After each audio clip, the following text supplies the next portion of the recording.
नमस्कार मित्रांनो, जय महाराष्ट्र. तुमचं पुन्हा एकदा स्वागत आहे माझ्या नवीन ब्लॉगमध्ये. आणि हो, जर तुम्ही अजूनही माझ्या चॅनलला सबस्क्राईब नसेल केलं तर लवकर जाऊन सबस्क्राईब करा.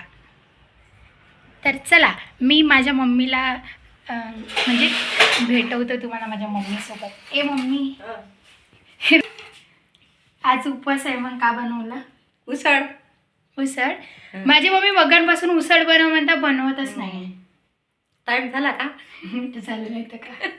किती वाजले? किती म्हणजे आता 11 वाजले असं. 11 नाही, जास्त झाले.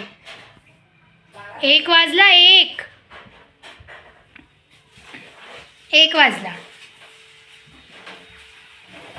चला, आमचं उसळ बनवून रेडी आहे. आता माझी मम्मी मला देणार. दे ग. कोणासाठी देता? पोराले. बापरे, पा पोरासाठी स्पेशल काढून ठेवते. त्याले म्हणते माय. पोरामध्ये जास्त जीव आहे मम्मीचा. आहे का ग मम्मी? मग पोराला नाही तर का? नंतर तेच पोचणार आहे वाटते, हो ना? मग पोराला ठेवा लागते. तू स्वतः हातानं खाते, मग ते हातानं थोडीच काही बनवून खाणार आहे. तर चला, आता उसळ बनवून रेडी आहे. तर आता आम्ही खाणार गरम गरम. मम्मी मला अशी कमेंट येते का तू काहीच नाही बनवत म्हणते. तुझीच मम्मी रोज रोज स्वयंपाक बनवते का म्हणते. तू काहीच कामं नाही करू लागत का म्हणते. मम्मीला कामं करू लागत जा म्हणते. मग ते काहीच कामं नाही करत.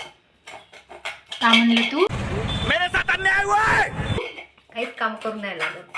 मी काहीच नाही कामं करू लागत. एवढे तर कामं करतो का? मोबाईल पाहिजे, आंघोळ नाही करत लवकर वेळेवर, तशीच करत नाही. वा पा, मी एवढे कामं करतो तरी बी माझी मम्मी म्हणते की मी एक बी काम नाही करत. असंच राहते थंडी आईचं. लागते म्हणून शेकत राहते. हा, सणासकडे जाते, झालं मोकळं. हे नाही तर सांगायचं ना. बंद कर मग. हो ना, तर किती तेल टाकलं तू ना. खरंच मजा नाही करता. चौघ पाहिलं. तुला काय म्हणालंही नाही जमत.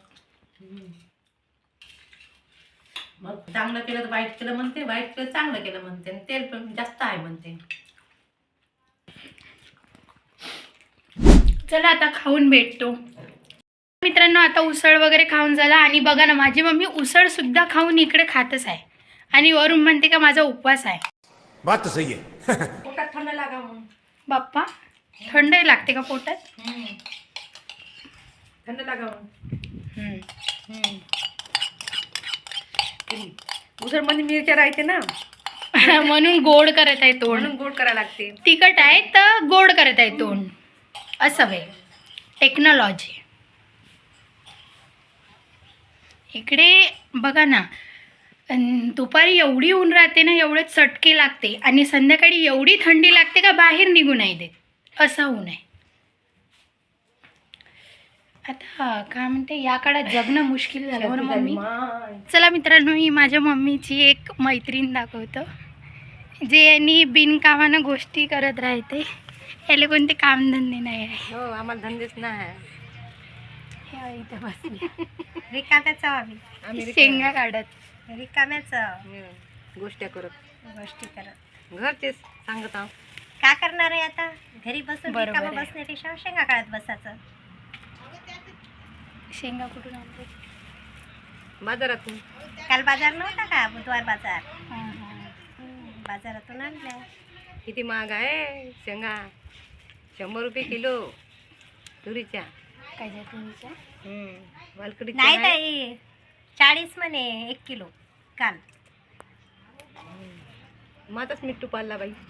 हमारे यहाँ ऐसा ही होता है. 40 म्हणे ना काल. 40 रुपयामध्ये घेऊन जाऊन 1 किलो. अशा 50 दे म्हणा. परवडते ना. मी आणल्या नाही, आता निघत आहे म्हणतो. पैसे वाचवायचं काम फक्त बायाकडून शिकावं. A few moments later. पटकन नाही का गेले असते. जातानी बाय झामलपणा कर. इथं थांबणं, हे खात जाणं, ते खात जाणं. काय ते तसं. मग त्यापेक्षा नाही का मुक्काम करायचोय, आज येऊन घेऊन जायचे असते हो की नाही? हो ना, आज सकाळी आलं सुरू झालं. कोण्या गावात नेऊन सोडलं? घाटाने. हा घाटांची आमची नाही का तिथं. पण काही गरज नाही ना ताई, आता कसं हिवाळ्याचं जमते का असं नाही का? संध्याकाळच्या टायमाला मग मोठी गाडी नाही असली तर काही नाही जमत. वाटत. थंडीचं तर कसंच नाही जमत. नाही आता तुमच्या घरच्या गाडीनं वाटते का काही? नाही लागत कसं थंडी. काय वाटत नाही मोठ्या गाडी मोठ्या असं नाही गाडीत का? पण टू व्हीलरचं म्हणलं ना 5 आणि वाजले ते की जमतच कसं नाही. दुपारून येणं आणि मग त्यातल्या त्यात नाही का पुन्हा जाणं. ते 4 वाजता गेले का काय का बिचारे? झोपाचा टाइम नाही.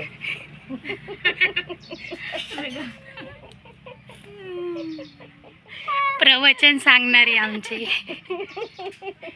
सौ कविताताई पंधरे अध्यक्ष. चला मित्रांनो, तसे बायाला काही धंदे नाही आहे, तर थंडी लागत होती तर मी पांघराचं घेऊन घेतलं झोपासाठी, कारण दुपारची झोप लई महत्त्वाची आहे, बरोबर आहे ना. म्हणून घरात दुपारी थंडी लागून असं पांघराचं घेऊन झोपायला लागते. थंडी खूप चालू आहे ना म्हणून. तर चला आता थोडंफार रेस्ट करू, नंतर मग आम्हाला माहीत झालं होतं की 100 रुपयाचे टॉप आले, तर मग आम्ही टॉप घ्यायसाठी तिकडे गेलो होतो. आणि तुम्ही बघू शकता इकडे काकू आणि ताई टॉप घेत आहे. मी काही घेतले नाही कारण मला काही आवडले नाही तिथचे टॉप. छान आहे ना हे, हो की नाही? हे कसं कोणत्या पाहिलं तर नाही का? आणि बघा ना, हाय तर 100 रुपयाचे आणि यांनी एवढा कन्फ्यूज होत आहे हे घेऊ का ते घेऊ म्हणून.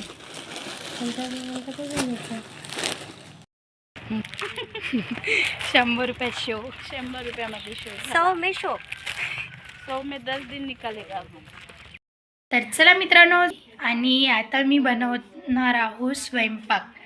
आणि स्वयंपाकमध्ये आज आमच्या घरी बनणार आहे मसाले वांग्याची भाजी, पोळी, भात.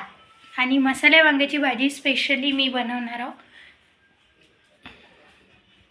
आजचा स्वयंपाक तसं पण मीच बनवणार आहोत, कारण माझी मम्मी तर नाही बनवणार आहे म्हणून. हो ना का आजी? हो हो ना हो. बाईच बनवते आमची. मीच आमची बाईच बनवते स्वयंपाक. तर चला, मी आता भाजीचं वगैरे काढून ठेवलं, आता मी भाजी बनवणार. चला, वांगे वगैरे मी आधीच कापून ठेवले होते, आता भाजी बनवणार उभी. भाई पाणी सांडलं. क्या गुंडा बनेगा रे तू? आजी तर पूस पाणी सांडलं, पागल नाही ना? व्हिडिओमध्ये दाखवतं. तर चला, मी इकडे भाजी बनवायला सुरुवात केली. आता इकडे मसाले वगैरे काढून ठेवले. आमच्या इकडे पूर्ण पसारा सोन आहे.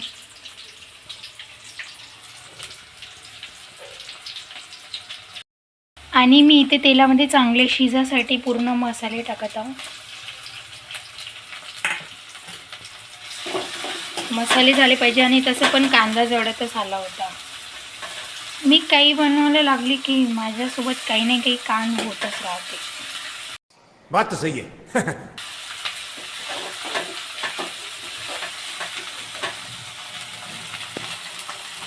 भाजी बनवल्यानंतर तुम्हाला दाखवतो, कारण व्हिडिओच्या नादामध्ये भाजी जर माझी जळून गेली तर माझी मम्मी काही मला सोडत नाही. बरोबर आहे ना आजी? बरोबर आहे. म्हणून. तर चला, इकडे पूर्ण मसाला झाला बनवून, आणि याच्यामध्ये मी आता वांगे सोडणार आहोत. सर्वात पहिले याला चांगलं शिजू देतो, मग त्याच्यानंतर याच्यामध्ये मी वांगे टाकतो. आता मी याच्यामध्ये वांगे टाकले, आणि तसे आम्ही खूप सारे जण आहोत तर आम्हाला जास्तच वांगे लागते, म्हणून आमच्याकडे आता याच्यामध्ये जास्तच वांगे आहे. तर चला, सर्वात आधी मी पूर्ण मिक्स करून घेतो, आणि मिक्स झाल्यानंतरच मी याच्यामध्ये पाणी सोडणार आहोत. आणि तुम्ही बघू शकता इथे मिक्स करून झालं. आता मी 1 ग्लासमध्ये पाणी घेतलं आणि ग्लासभरच मी पाणी टाकलं याच्यामध्ये. तर चला, आता भाजी वगैरे बनवून रेडी आहे, तुम्ही बघू शकता. आणि मी हे मोठे ब्लॉग फक्त आणि फक्त तुमच्यासाठी बनवतो, कारण मिनी ब्लॉगमध्ये खूप काही गोष्टी बोलता नाही आहे. तर तुम्हाला कसे वाटत आहे हे मला कमेंट बॉक्समध्ये नक्की सांगा. तर चला, भाजी वगैरे बनवून झाली. तर चला मित्रांनो, भेटूया उद्याच्या ब्लॉगमध्ये. बाय.